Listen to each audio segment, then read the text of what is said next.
Okay. I have the pleasure today of being with Liz Tolles from Live Better Health and Fitness and MLR Realty. Yay. Did I say that right? Yep. Yep. There we go. Absolutely. I'm winning today.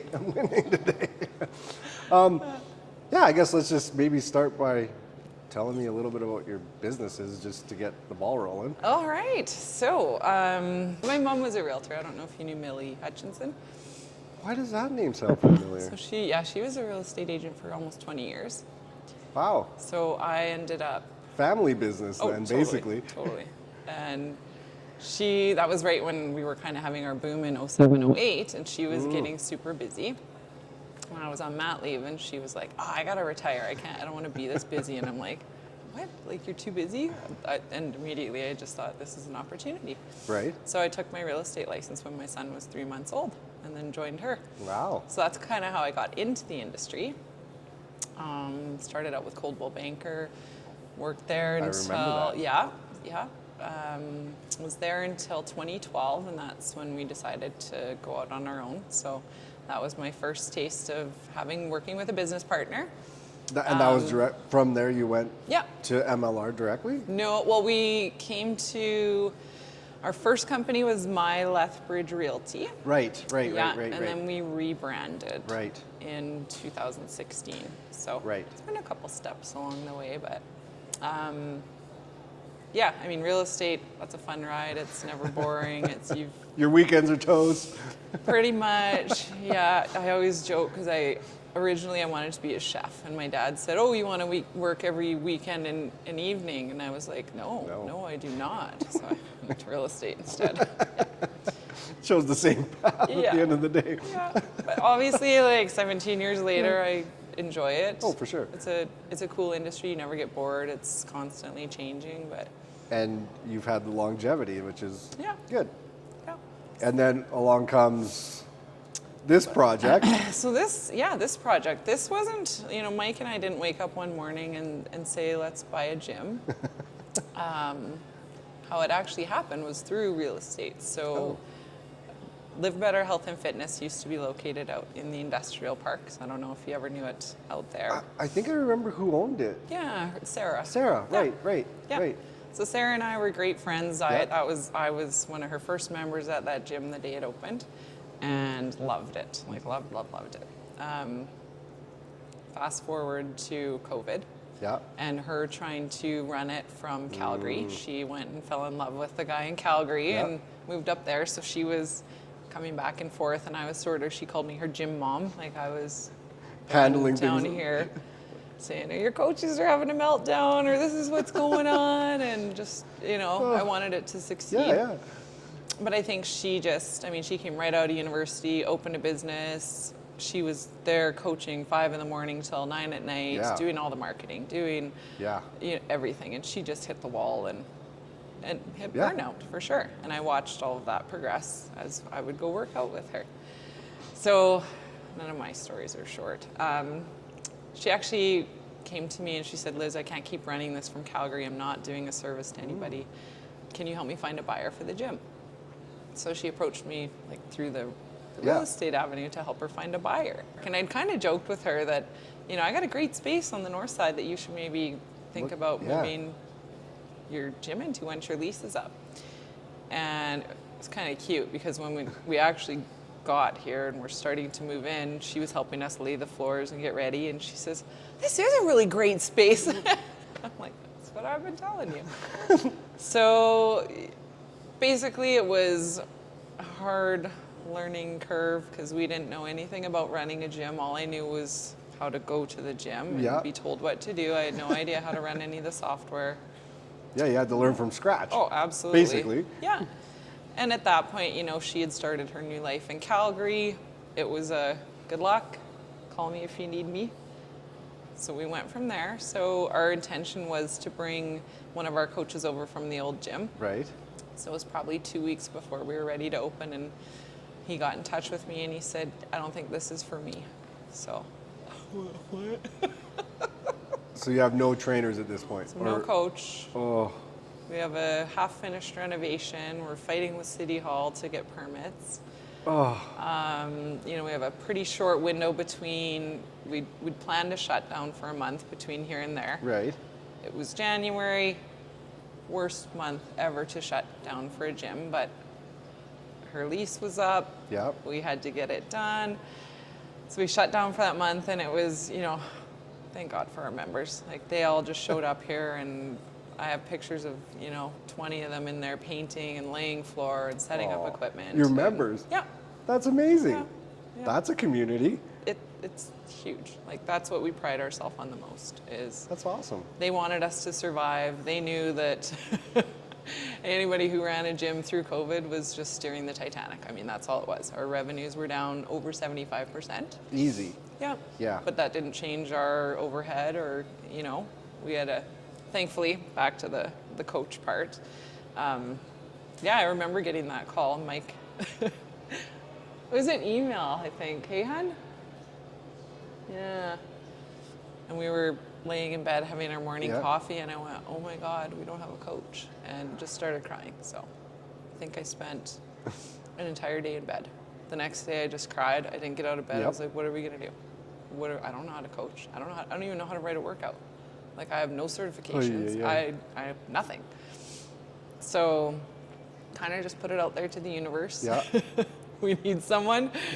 And, you know, a tough time too, because you're looking for someone saying, we don't know if we're going to be open or closed. The government's every second week was, you're changing open, rules and closed. You're up. Well, yeah. It was ridiculous. So we luckily found Sean. That's awesome. Yeah, he's followed up. He's back there. He's been with us since day one, riding the roller coaster, just learning alongside with us. So you got solidarity then. Yeah, yeah. Wow, that's a crazy starting journey. Yep. And I imagine what that felt like for that day. Terrifying. That you were freaking terrified. Right, like you're like crying. You're going, what the heck am I going to do? Yeah, yeah, and just felt. I just bought a gym that I have. Well, I said we bought a zoo, but we bought a gym. You know the movie. We bought a zoo. Yeah. What am I going to do? It felt like. What am I going to do? Wow. We had so many people behind us cheering though. Just please, we need this gym. This gym is our mental health. This gym is everything to us. Like, you guys got to make this work. So I think that's amazing. That was a pretty big fueling behind it all too. So yeah. Is that, I guess, weird question? Is that you're doing? Is in terms of like just the following, right? Like, was that half and half? Just people that. Wow, I mean, I don't want to sound arrogant, but I love to think that we provide a place where people can walk in and not be judged and feel, you know, I've had classes where, you know, I've had one person in the class and they come in and they say to me, I don't want to work out today, I just want to vent about life. And I'm like, pull up some turf, let's talk. That's awesome.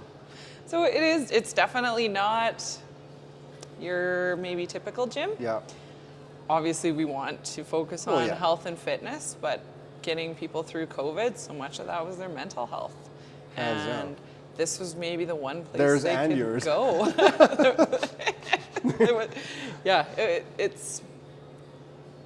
We do have an amazing community here, and our members are so loyal. So. Yeah, I don't even know what it would have felt like to be in fitness, restaurant industry, hospitality, basically, through the COVID years. Like, it was a lot of sucker punches. It was a lot of sucker punches. It was a lot of. It's scary, right? Like, it's straight up scary. Like, totally. I remember even with my staff, I was like, I don't know how, because I think initially nobody knew, right? But then I felt lucky because we kind of could operate somewhat as normal, and we didn't have a lot of the same office stipulations. I was lucky enough to have space in between everybody too, so like we could go back to work and still comply, but be there. Yeah.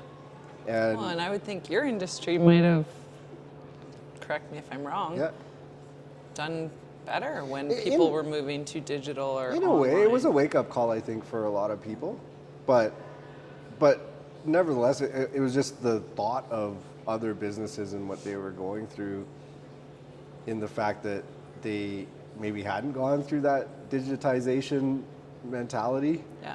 And it was business as usual up until that point. Yeah. And so when something like that hits, you're hard pivot. It's not like, hey, like we were kind of working towards something like this in case. Like, and go.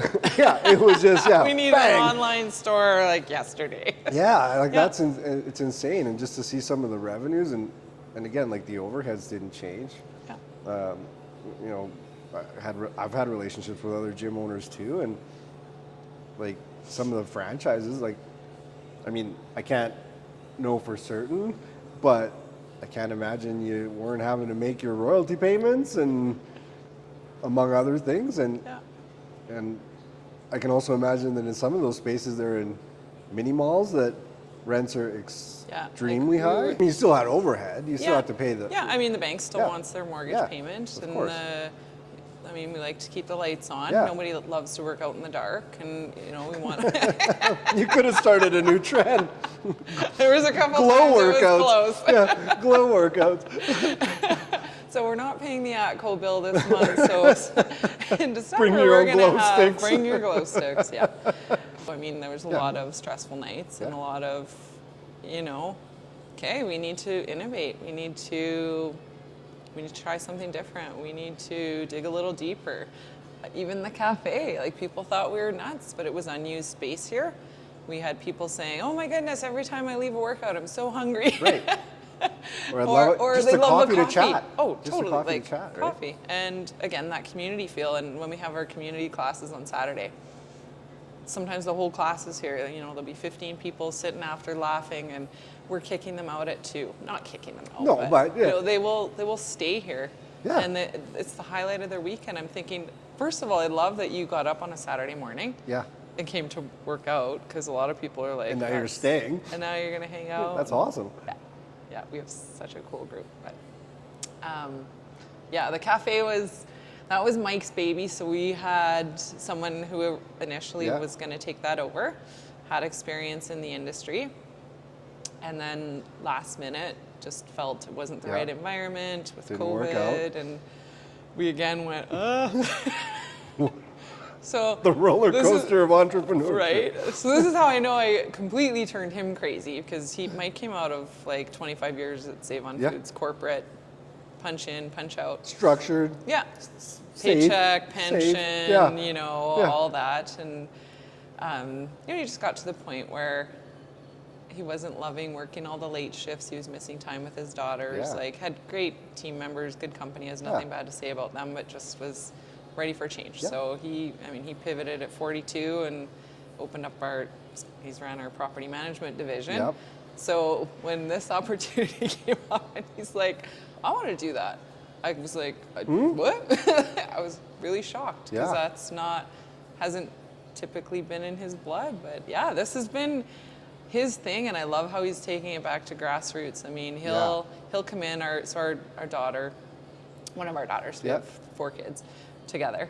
So our 15-year-old, so our 15-year-old works here on the weekends. Nice. So she'll come in and, you know, run the show here. Mike will That's grab amazing. a stack of menus, and he'll just walk around the neighborhood here. And That's amazing. I giggle at him because he's old school like that, but I'm like, we need to be on social media. He's like, no. But there's something to be said. You know, I'm in technology, right? I love nothing more than phone calls and in-person visits. I actually hate email. I hate texting. I despise it, honestly. I despise texting. Like, I get in trouble lots. Well, not in trouble, but I don't think you returned my text. I get flack lots. Exactly.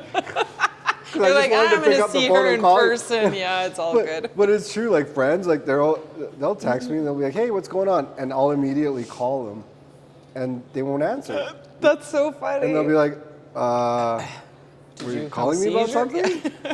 It's like, you asked me a question. Let's talk about it. And they're like, well, you could have just texted me back. I'm like, no, that's so impersonal. Like, a text is good in context. Like, I get it. I'm in a rush. I'm on my way. But I love. Some things shouldn't be through text. I love the person to person, and I hope Yeah.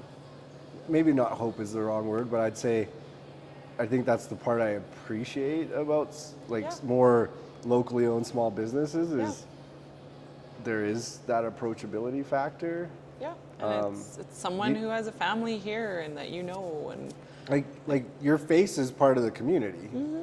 So what you do at your business reflects a lot. Yeah. And the last thing you want to do is be walking down the street where you got to cross the road because, you know, everybody dislikes you or something, right? So, it's a big burden to carry. Yeah. But it's amazing. Well, it is, and I think too. I hope, and I hear you saying that you love that personal touch. I hope, and I don't know, maybe I'm being idealistic, but that we will have a return to that because Mike and I, we go out once in a while to check out other restaurants and try to support local. And the local businesses have a pretty good grasp on customer service. Yeah. And, you know, everybody's trying to survive. But, man, we go into, I can't remember, I took the girls to the mall yesterday to go school shopping. And it feels impersonal. Oh, like nobody had time to help us. No smile, no banter, no nothing. So I was at the back helping them try on clothes, and another lady came into the back with her girls, and she said, "Excuse me, could I get this in a different size?" Yeah. And I was like, "Oh, I don't actually work here." So they were even assimilating you as being. And I just said, "We've had a little trouble getting help, so I'm just, trying to help my girls out here." So that's it's just, funny. I don't know. Like I feel like that's really lacking. Yeah. Like that. Hi, acknowledging someone when they walk into the business. The smile, like we're trying to teach our 15-year-old. I mean, she's salty on a good day, but when she comes in here, her phone doesn't come out. A customer walks in, she better be looking up and smiling, and manners. Well, I think that's kind of the point, though. Is like small business is personal. Yeah, should be. Yeah. You're invested. Yeah. You're here, generally speaking. Yeah. So training people, helping them understand your vision, mannerisms, whatever, like that's pretty critical. Yeah. And I agree with you. I'm noticing on a large corporate level that a lot of those things, I don't know why, but they seem to have dissipated. Yeah. Like, I have a daughter. She's about to turn 19, and she got a job somewhere. I won't out the job, but fair enough. But same thing. She started last week, and it was 3 days where it was supposed to be training, and she came home each day and she's like, "They don't want to train me." I said, "Wait a minute. Like, I know where you're working. Like, it's a system. Like, it is meant for a 16-year-old to walk in and within 3 days, I know where you're talking be about. able to just like bang, bang, bang, right?" And she's like, "No, like I literally got told I don't have time to train you, so do this and figure it out." And so she's like, I approached the manager and I said, like, "Can I get some help?" And she was like, "Yeah, just watch this video." Yeah. And she's like, so it didn't feel like you were like part of something. It felt really robotic. And you're a number. Here's your badge. Yeah. Your number. And I'm like, well, no wonder when you go to some of these places, they don't say hi. Yeah. When you say thank you, it's not even like a thank you back. Yeah. So hopefully some personability comes back to some of these places. Well, there's only two choices. It either does or it goes, or automation kicks in. Right. Yeah. Which is sad. Yeah. Well, and we have these conversations with our kids around the dinner table. Yep.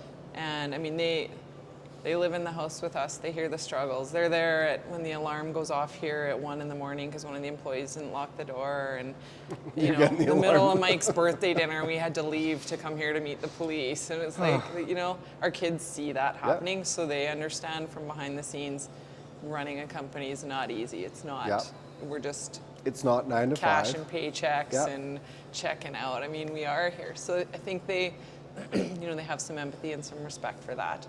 There's no shut-off button. Nope. No, you live it. It's in your name, actually, but you live it and you breathe it. Both companies, actually. My Life Realty and Live Better. Yeah, we kind of do breathe it. And it's cool because I love that our kids are going to have an opportunity to come here and be trained in customer service. And we've got a pretty good gig. Mike, we're a blended family, so Mike is here with my daughter, because if it was me trying to train my daughter, it could end in disaster. Yeah, there could be some fights. Yeah, and they still butt heads, but at the end of the day, she has respect for him as the manager, and that's awesome. Peyton, your phone doesn't come out. You're not going to be that employee who is a customer walks in and you're sitting there on your phone. It just looks bad. Yeah. And Maggie, our morning girl, I won't say, but she's a mature employee. Yeah. And she's fantastic. Yeah. She loves being here she's the gal who'll show up 15 minutes early, stay 15 minutes late. You never have to, one day last week I came in to coach and she's like, just didn't look well, like sick. Mm-hmm. But there's not a bone in her body that would call in sick. And I'm like, Maggie, if you're sick, like, you call us. Let us know. It was like she gets up at 6 to be here. Like, well, I didn't want to. Like, we're up, but she's like, no, I'm feeling better now. But she's just that, the old school, like Mike was with Save On. Show up 15 minutes early, stay till the job is done. That company, your corporate, you put in your everything, and it's not employees. No, I don't know if you've been hearing about quiet quitting. I have heard. I actually just read an article last night about it. I was trying to understand it because I didn't know exactly what it meant, but from my understanding, it was more or less about not actually quitting, but if not I read doing it, any more than expected. Like you do your job description and like that's no it, no more. If you're scheduled to work from 7 to 3, you show up at 6:59 and you leave at 3. More like generally 7:01. Yeah. Well, that's probably more accurate. I was being kind of 7:01. I'm here. Yeah. Yeah. And that's been tough for me because Mike and I are both from that school of show up early, stay late. Yeah. Do a little extra. Like, there's no job that I will ask someone else to do that I won't do. I think I understand the dynamic behind it. Well, no, it's funny. Like, I have been really putting myself even a lot of thought into just the mindset of whatever wave of employment changes are going. Yeah, I get the labels, but I've really actually tried to like dig deep and be like, hey, what does this mean though? Because there is an underlining something. Yeah. And I get it. Okay, like yes, you want more of a work-life balance, and I understand that, in some instances, you can work for really crappy companies that treat you really poorly, and they do have that expectation of, stay another hour, and and so from that perspective, I totally understand what they're saying. Yeah, me too. But at the same time, the majority of businesses, like the smaller businesses, community-owned businesses, like they care. Oh, absolutely. Like our employees are our family. We will put them ahead of us. You're probably the exact same way.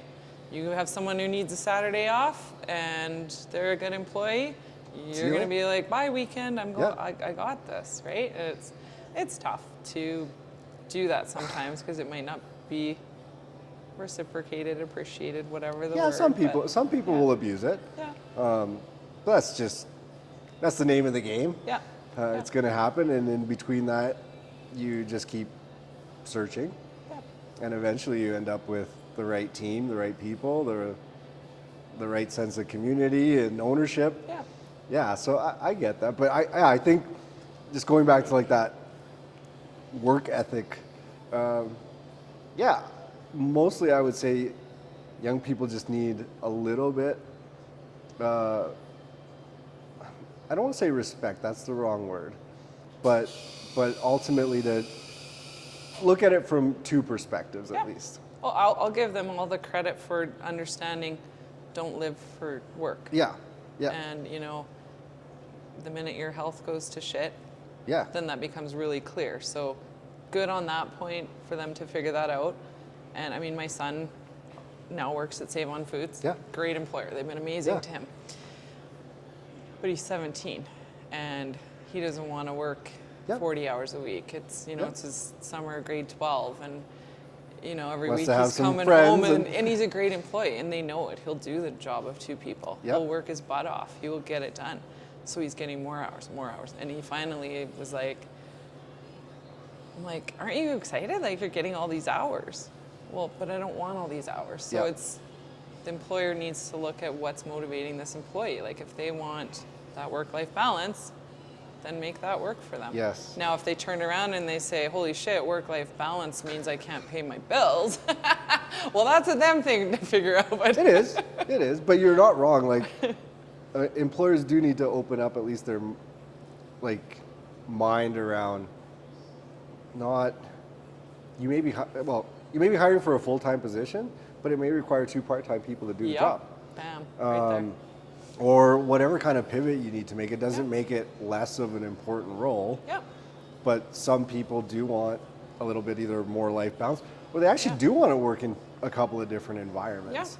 And somebody wants to work a morning shift, and maybe they do want to be, a keg waiter or waitress on Friday, Saturday nights, right? Or Thursday, Friday, Saturday nights. And they want that afternoon to go drink coffee and go hiking. Have a nap. The hiking, I know, everybody hikes. I'll tell you something cool we are kind of testing out is something called, again, you probably read a lot of business stuff like I do, intrapreneurialism. Okay. So, tell me more. Like you just said, you might have these people that want to work a 20-hour work week most of the time. In the summer, they want to hike or kayak or paddleboard or whatever the case. So what we've done with our coaches here is, here's the hours. Maybe that's the part-time hours. And if you want to take on a personal training client, you want to run a weekend clinic, you want to go after some, we've just partnered up with the Lethbridge Roller Derby Guild. They'll be doing their training here. You want to go out into the community, into some workplaces and maybe offer some on-site training on, fitness, low back care. A couple different companies we've been working with. So they know that, hey, maybe in the summer I don't want to do all that. Fair enough. The gyms are what's the word I'm looking for? Traffic. It quiets down in the summer because people are on holidays. Right. People have kids at home, whatever. Maybe our employees want to take that time and refresh themselves as well. That's fine. But maybe all winter, they want to bust their butts and take on 10 personal training clients in a week. So we provide that environment for them. So we've got them as employees. They've got that, we'll call it stable paycheck with benefits, because that's important that we offer that to them. And then we will support them in they're not going to go out there and find the business, but if they say to us, I want to take on 8 new personal training clients. Okay, well, let's get some ads running for you. Let's get the word out there that you're taking on new clients. Let's build that environment and be supportive of you here. I want to run some private classes. Okay, well, I've got a lot of connections in the community. Let's get you in front of here. Let's get some meetings set up. I love it. And then they can decide how hard they want to work. I love it. We're testing it. So far, it's been working pretty good. Yeah, I've been toying with certain ideas myself. I'm trying to figure out mentally how, like our business, at least from my side, like there's a certain level of consistency, so it requires. People need to be there. Yeah, it requires you. But at the same time, whether it's been toying the idea of like remote work or whatever, some jobs can do it, some jobs can't. Yeah. And then, so it's like, well, it's not fair for the ones that can't to not have that option, and then just give it to others. So there's tricks, but I think as long as you're thinking about it, as long as it's on your radar, and you can hear ideas from your staff, and not just be dismissive. I think that's important. Totally. It's weird. One of the things I hear lots in job interviews, oddly enough, and I can tell you're the same kind of person. So, but in every job interview I have, like I say, like family. This is like a family place. And I'm cautious about who gets to come into our circle. Yeah. Because when you're in our circle, you're like, your family. Like, yeah. you're living half your day here. And we rely on each other, on our performance, on whatever area we have to take care of. You know, that's their food on their table. That's their rent. That's their mortgage. Like, we can't fail each other. But family comes first. You know, Yeah. I'm a very family first individual, and I can't tell you how many times I hear like, wow, I've never heard that before. Wow, that's cool. And that's why I say that tells me something, and I don't know if that's just like on a bigger corporate level, but I would say some business advice to some people would be like, bring that home again. Yeah, I agree. Life is... To an extent. Sure, of course. No, and honestly, I say it to people that work with me. I said, don't. I know I think it's a line in a movie, but I said, don't mistake my kindness for weakness. Meaning, don't take advantage of the situation. That's the fine line, right? Yeah. That's the fine line. But life happens. Yeah. I actually just interviewed a girl today, and she's like, you know, I have a 4-year-old daughter. We've got full-time childcare, like everything's fine, but she's like, you might have to call in like some there's days. going to be times where my kid's sick. Is that a problem? And I'm like, no. I mean, if you're calling in sick like 3 days a week, yeah, okay. Every Monday Yeah, or like Friday of the long weekend. We've got some problems, but I mean, yeah, like I get it. Like, you have a kid, you can't control that. Life happens. And she's like, oh my gosh, that's so refreshing. Yeah, that's shocking though, like, that's not. Somewhere else, well, where she was currently working, she's like I don't have a lot of those freedoms, so I have to scramble and figure out who, you know, can my dad, can my mom, can my, you know, husband, boyfriend, whatever. Oh, I'm so glad we're through those years. you're still oh yeah, kind of there, hey? You know, yeah. But it is true, like, life happens to people, and so you can't always be totally rigid, if that's the right word, rigid, yeah. No, one of our coaches here is a single mom of 3. So, you know, she has another full-time job. She's a very talented entrepreneur, but just wanted to think about, I'm trying to say this without, she was really fascinated with the fitness industry. So I said, get your personal training. Let's get you coaching here. Let's see if this is a good fit. She's like, well, you know, I can coach the 5 a.m. and the 6 a.m., but I got to get my kids to school. I said, okay, come in and coach those 2. Like, they're old enough, they can be at home. Yeah. They just don't drive. Yeah. So she rips home, drives them. We redid our schedule to accommodate. So, okay, our next class starts at 8:45, because guaranteed, if that's her schedule, there's a bunch of other moms out there who can't start a class till 8:45. And that is, when we look at our classes, we're looking at what time's the latest school drop-off in Lethbridge. Like, that's... And you have to be able to shift and adjust, right? Oh. It's craziness. No, I like that. I like that. So Mike and I just finished some really cool mentorship, and when you're saying the family feel, like this, our group here is family. Like, well, if you've got members that are willing to come in and paint and floor, like, it's family. They're awesome. But I mean, our staff, like, they know they'll always be taken care of if we are family. With that said, we've made the mistake of saying we're going to put our employees first, our customers second, and us last, which this is us learning, and through some business mentorship, that we had that very backwards. So number 1 has to be us and our family. Because if we go down, everybody goes down. Everybody goes down. And I think that felt selfish to us, because we're both very giving and we want to look out for people and help. We're both helpers. We want to help everybody that comes across our path. But we've had to sort of shift that to, no, like, we need to help ourselves. We need to make sure that we can continue to be profitable so that we can stay open. And we got a lot of recovering to do from a couple tough years. Number 2, again, my heart wants to say it's the employees, but it's not. It's the customers, because ultimately they are who makes the other two pieces work. Yeah. And I'm not saying that our employees are treated poorly. No, They're no, treated no. really I get where you're well, going with it. yeah, the hierarchy. I've had to shift my brain to say, I would always be, staff first. But to the point where maybe to a fault, and you've probably been down that road too, where you might get taken advantage of sometimes. Yeah, it's definitely happened. It actually happened to me recently, and I had to let someone go, and it sucks. I hate letting people go. It's my wife sometimes laughs at me because the day prior, I really go through a very quiet,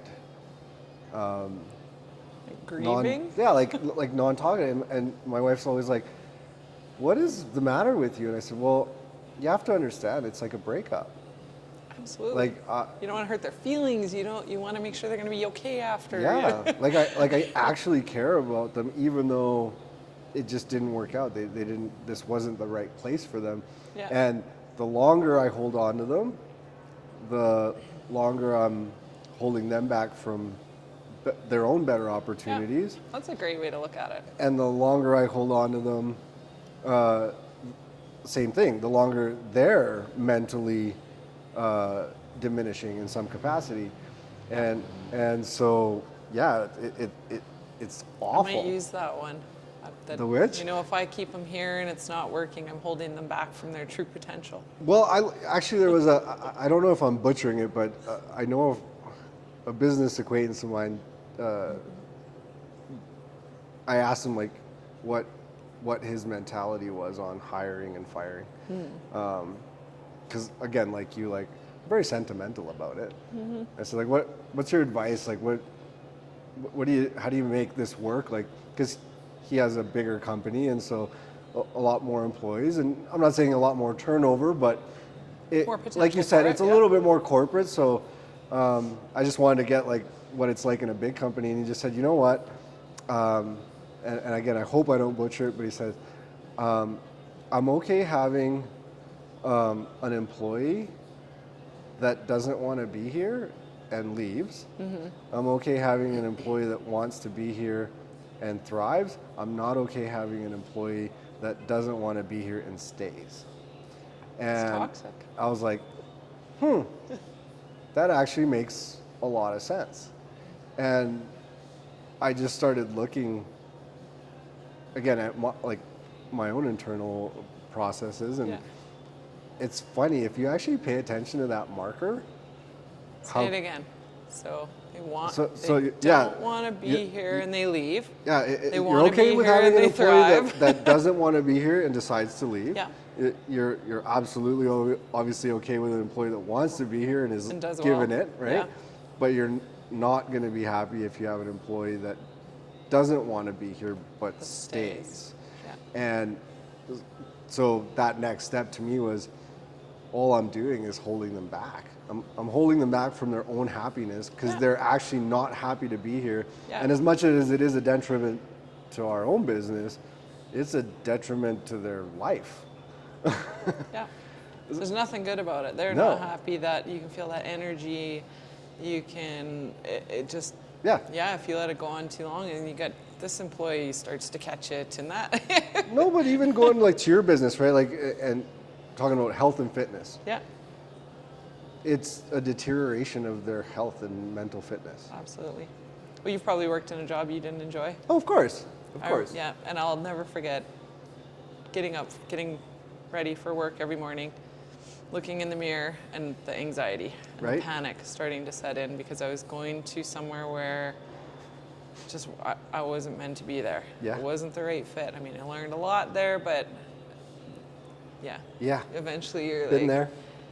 I think we all have to go through that. You wake up in the middle of the night. Oh, tomorrow's a work day. Cold sweat. I don't want to go. Right? Should not feel that way. Not a fun feeling. No. And nobody should feel like that. Yeah. That's why I say, like, honestly, if you're not happy somewhere, speak up. Yeah. Say so. That part I like too. Yeah. I always love it when an employee will come to me and say, hey, things aren't going well for me right now, and here's why. And I'm a little direct sometimes, and Mike says, sometimes you're scary. My kids tell me I'm scary too. I promise I'm not scary. I'm just very, my brain works very linear. Like, you have a problem, I have a solution. And I got to remember to soften up sometimes. You have masculine thinking then. I do. Solutions person. Yeah. But I'll also cry like a baby at a sad movie. So, yeah. But I'm not pegging it, but yeah, when it comes to business stuff, to me, it's just like, you know, an employee might come to me with a problem, and my brain goes, yep. There's a solution. But I have to remember sometimes they just want me to listen to them. They just want to vent a little bit. They want to say, the emotional I have part. a difficult client right now, or I'm having trouble figuring out a solution to this, and they don't want me to solve it. Yes. They want me to say, you know what, you're smart enough to solve this. I have faith in you. Yeah. I just need to vent. Yeah. And the most important part about that is that they can come to you. Yeah. Creating a safe space so that they know that they can talk to you about anything. Yeah. Yeah. Here, I'll share a fun story with you. Okay. So, I got a great employee. His name's Josh. I allowed him. And, you know, I think at the time he had been with me for about 3 years. Solid young guy. Honestly, just an amazing human being. Mm-hmm. But he comes to me and he's scared. And at the time he was talking to his family. And, you know, I always tell people, like, talk to me about anything. Like, there's nothing you can't talk to me about. I'll listen and I'll do my best to hear you out. And if there's some insight I can provide, awesome.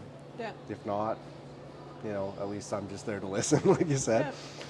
Yeah. And so he came to me, he's like, you have no idea, like, how hard this is for me to say to you. And I'm like, oh my God, he's gonna quit. Instantly, right? That's what, like, he's gonna quit. He's like, no, like, I want you to let you know, like, my family kind of told me, like, that I shouldn't come to you with this because, like, this is gonna end badly for me. Oh. And I'm like, oh my gosh. The suspense is killing me. Right? And so he's like, my fiance, actually, I don't know if she was his fiance at the time yet, but anyway, his fiance, now wife, had just got accepted to go to university in Vancouver. Oh. And he's like, I want to keep working here. Ooh, tough one. But, like, I gotta go with my lady. Like, that's my gal. Good call, Josh. Good call. And right? And he's like, my family just basically kind of said, like, hey, like, don't say anything, just look for a job, get hired out there.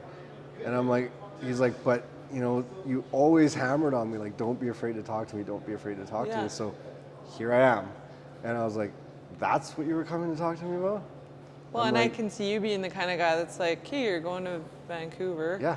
Let me see if I got any contacts out there and I can find you some employment. No, it wasn't even that. He proved himself so well for 3 years. I had zero issue saying, go ahead, work remotely. Oh, and awesome. He's been there now for, I think, a year and a half. Even better. He is such a dedicated guy. Like, he doesn't fail. That's awesome. He works his butt off from home, and he gets to still work for, like, the company culture and the company that he loves, while supporting his wife in the journey that she's going with. And it's a win-win. And so, but what was funny to me, the point of that story was, like, he was so scared and because you're the boss. Yeah, and so I really We're like not approachable. We're not human. Yeah, somehow, right? And so I want entrepreneurs to work on that, like, work on being approachable. It's tough because at the end of the day, though, we are the ones who have to make payroll work, make the hard decisions, show up when nobody else wants to. You can't be naive. Yeah. I mean, I always say, like, whether they are or aren't, you know, I'm sure my staff talks shit about me. Oh, me too. I'm sure there's plenty of times they go home and they're like, ugh, Levi, what a jerk, or whatever. And it's like, I get that. That's cool. Yeah. You know, you can like me and still go vent at home. Yeah. Yeah. But from a work perspective, like, yeah, feeling safe, caring about your employees, but caring about your customers primarily is, I think, it's all about balance, amazing advice. And my last point, and that's from a book I'm reading, not forgetting about repetition. And that goes back to the gym side. So I'll let you talk on that too, but when you're going to better your physical self, a lot of that requires, consistency, repetition. Yeah. Obviously, you're going to change weights and exercise, but the point is, you got to repeat. Go, go, go, go, go. And the more you do a certain exercise, the more comfortable you get with it, the more you can get better at it, and again, increase your challenge of that exercise. Yeah. And that's something I think a lot of people, I'll say with the old school mindset, may have forgotten along the way. Yeah. Is that just because you say it once doesn't mean that person got it, understood it, and so now you're sending them off to kind of be like your vision warrior. Thinking that they know everything you know, and they're inside your head, and And so like the importance of actually having regular scheduled, meetings with your team, workshops with your team, learning opportunities with the team, and repeating over and over and over again what your goals, what your vision, what your mission is, so that it literally becomes second nature. Because if you don't do it, people forget. And it's so funny you're saying that. And I've never had employees until we had the gym. So with with My Life Realty, everybody was an independent contractor. So very self-directed. Most of them had their own. Well, you've worked with lots of realtors. They are little mini businesses inside of. I'm the umbrella. They have their mini businesses. Do they call me on a Friday if they're having a problem with a contract? Sure. Do I help them fix it? Yes. Do I write their paychecks? Not really. So coming to this environment where we now have seven employees, I'm a very laissez-faire sort of leader. Like, here's the end goal. Here's the company credit card. Here's the budget, and go. And then they come back to me going, or they didn't get it done, and I'm thinking, well, what's going on? Well, I'm not realizing, and I need to learn and retrain my brain that they need direction. Where I think I'm being the coolest boss ever, saying, you do this however you want, and no, you work when you want, and like giving a budget's always a good idea. Sure, well, of course, but then I'm setting them up for failure because their brains aren't trained to say, oh, I know the steps to get to that end goal. So it's me having to rewire all of that and saying, okay, we need to have standard operating procedures. We need to have step by step. And now I'm seeing when I'm doing this, not every employee is this way. There's some that are like, great, give me the car, give me the end goal. Everyone's different. Everyone's different. But most, and maybe this will change over time, but I kind of feel like a failure because I dumped them in and said, what, you don't know the culture and the vision and the goals? Well, why would they? We don't have it. We've never sat down and actually made that something that is second nature to them. Well, thanks for the chat today. I really appreciate it. Hopefully you enjoyed having a talk with me and learning a little bit about me that you might not have known about. Next one over some beers and tell the real horror stories of business. Right? We won't put those ones on camera. The ones that aren't fit for... that's censored. Well, thanks. I really, really, really appreciate your time. That was awesome. And it was really nice to learn about some stuff. So.